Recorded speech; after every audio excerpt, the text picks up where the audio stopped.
Kata kafir, teman-teman. Kafir, kafir, kafir. Kata yang terkesan negatif sekali dan kadang-kadang bikin banyak orang bermusuhan. Tapi kira-kira siapa yang bisa dipanggil kafir? Orang kafir dalam Islam itu seperti apa dan harus diapain? Saya pernah berdiskusi dengan teman non-muslim. Kata dia, walaupun saya non-muslim, saya suka mendengar ceramah Ustaz A.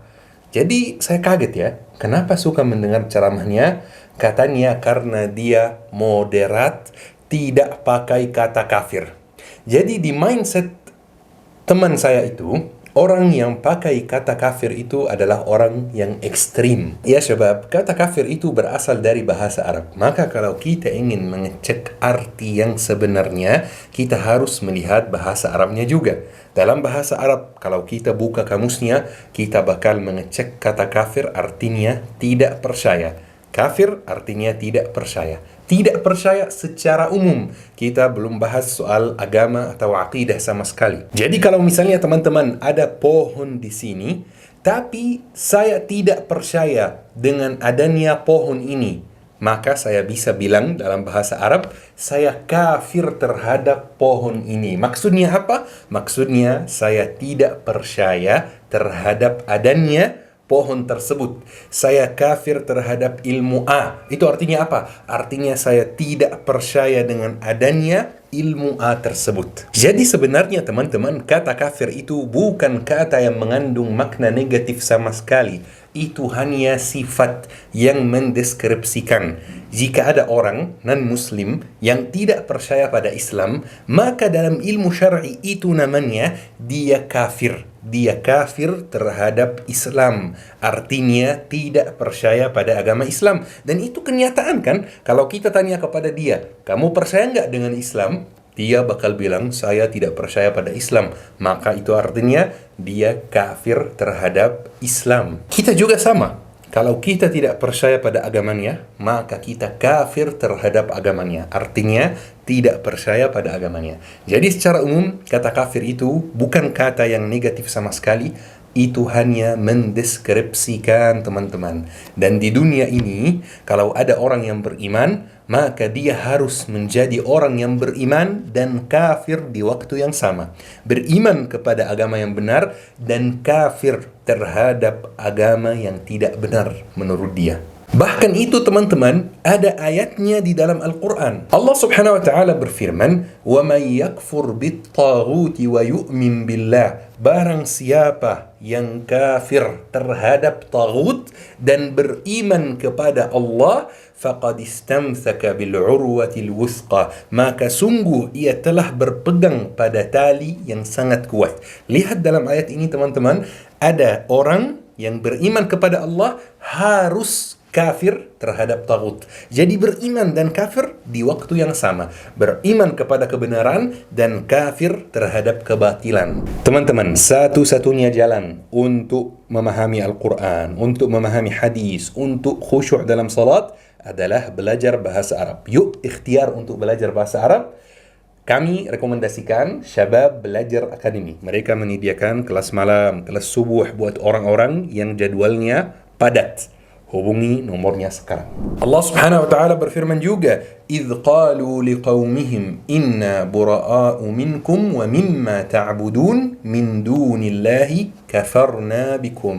Ketika mereka berkata kepada kaumnya, sesungguhnya kami berlepas diri dari kamu dan dari apa yang kamu sembah selain Allah. Kami kafir terhadap kepercayaan kalian. Kami ingkar kepercayaan kalian. Jadi teman-teman, kata kafir itu hanya mendeskripsikan dan tidak menyinggung sama sekali orang yang tidak percaya pada sesuatu, maka otomatis dia kafir terhadap hal tersebut. Ini kata yang hanya mendeskripsikan. Maka pesan saya, Syekh Muhammad Al-Fuli, kepada saudara-saudara kita yang non-muslim, jangan tersinggung dengan kata kafir. Karena kata kafir itu tidak ada konsekuensinya sama sekali. Itu hanya deskripsi. Kan teman-teman yang non-muslim tidak percaya pada Islam, maka otomatis kafir terhadap Islam yakni kafir. Sebagaimana saya tidak percaya pada agama seseorang, maka saya juga kafir terhadap agamanya. Dan saya ada satu pesan juga terhadap teman-teman yang muslim yang menonton kajian ini. Jangan panggil orang dengan sebutan kafir jika dia tidak suka dipanggil seperti itu.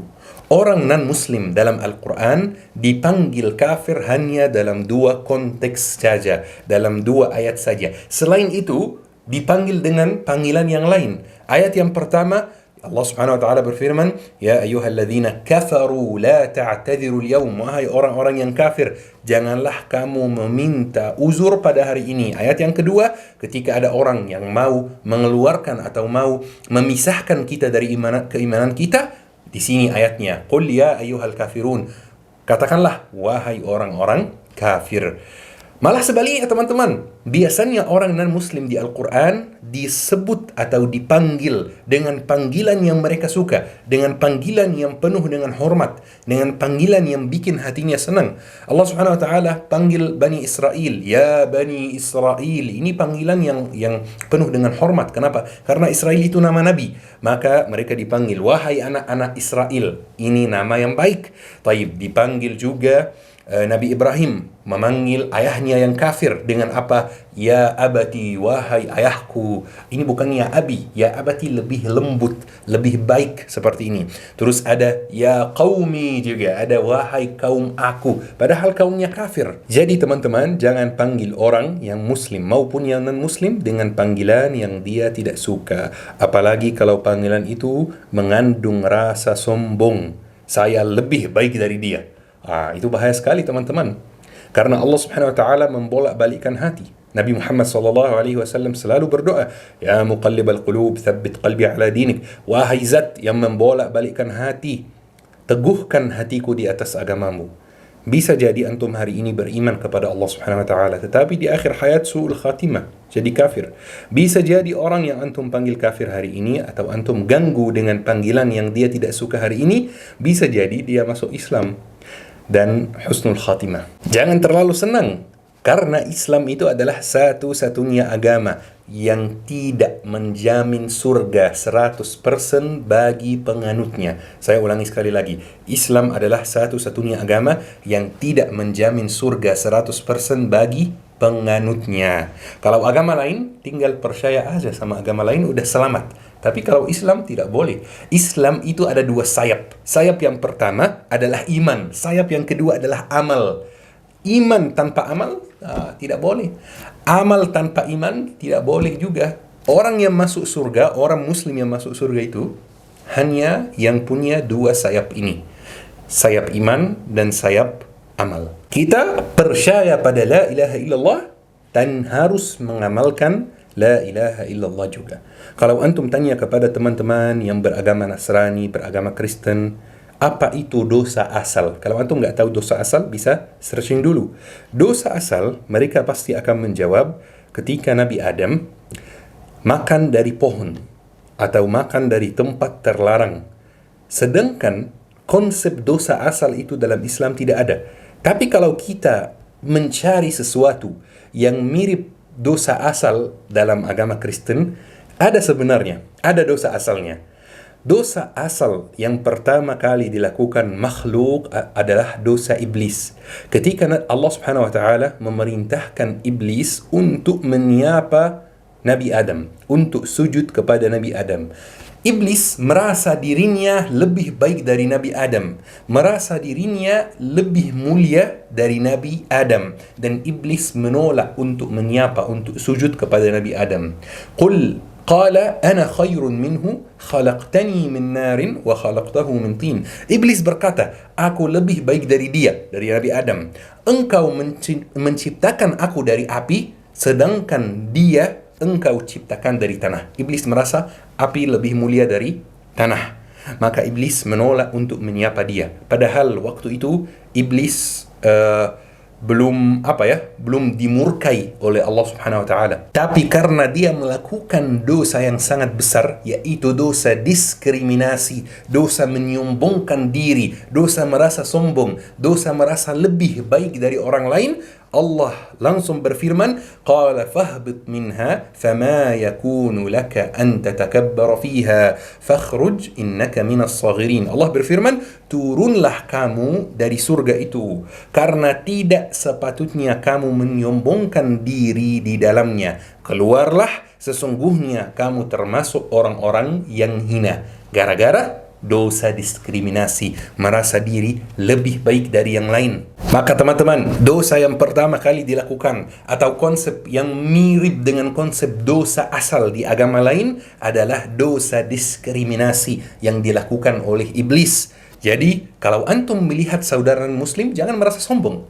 Kalau antum melihat saudara muslim, jangan merasa, wah, saya dapat hidayah, saya lebih baik, saya lebih mulia. Bukan. Memang agama Islam itu satu-satunya agama yang diterima oleh Allah Subhanahu wa taala. Satu-satunya agama yang benar. Itu sebuah kenyataan. Tapi jangan merasa sombong. Doakan dia agar dia dapat hidayah juga. Dan doakan diri sendiri agar antum tetap teguh atas keimanan Islam. Doakan dia agar dia menjadi saudaramu dalam Islam, karena belum tentu antum mati dalam keadaan muslim dan belum tentu dia mati dalam keadaan kafir. Ya syabab, dalam Islam diskriminasi terlarang sama sekali. Tidak ada perbedaan dalam Islam antara orang Arab sama orang non-Arab, orang berkulit putih sama orang berkulit hitam, orang ini sama itu. Gak ada perbedaan sama sekali. Semuanya sama di mata Allah Subhanahu wa taala. Yang membedakan hanya satu, at-taqwa. Ini yang membedakan, rasa taqwa terhadap Allah Subhanahu wa taala. Islam memang datang untuk bertauhid, mengajak orang bertauhid dan mengajak orang menghapus rasa jahiliyah, rasa diskriminasi. Teman-teman yang dirahmati oleh Allah Subhanahu wa taala, insyaallah ini series baru yang dimana kita akan membahas beberapa hal yang sensitif yang mungkin bikin teman-teman penasaran, bikin teman-teman bertanya-tanya. Kalau ada rekomendasi, ada sesuatu yang teman-teman mau saya bahas, tulis di komentar, insyaallah saya baca. Teman-teman yang dirahmati oleh Allah Subhanahu wa taala, mudah-mudahan kita selalu termasuk orang yang diberi petunjuk oleh Allah Subhanahu wa taala. Ayo kita akhiri kajian hari ini dengan doa kafaratul majlis. Subhanakallahumma bihamdika asyhadu an la ilaha illa anta astaghfiruka wa atubu ilaik. Syukran, wassalamu alaikum warahmatullahi wabarakatuh. تعلمت عنك الكثير فأرجو استقام الخطى والمسير.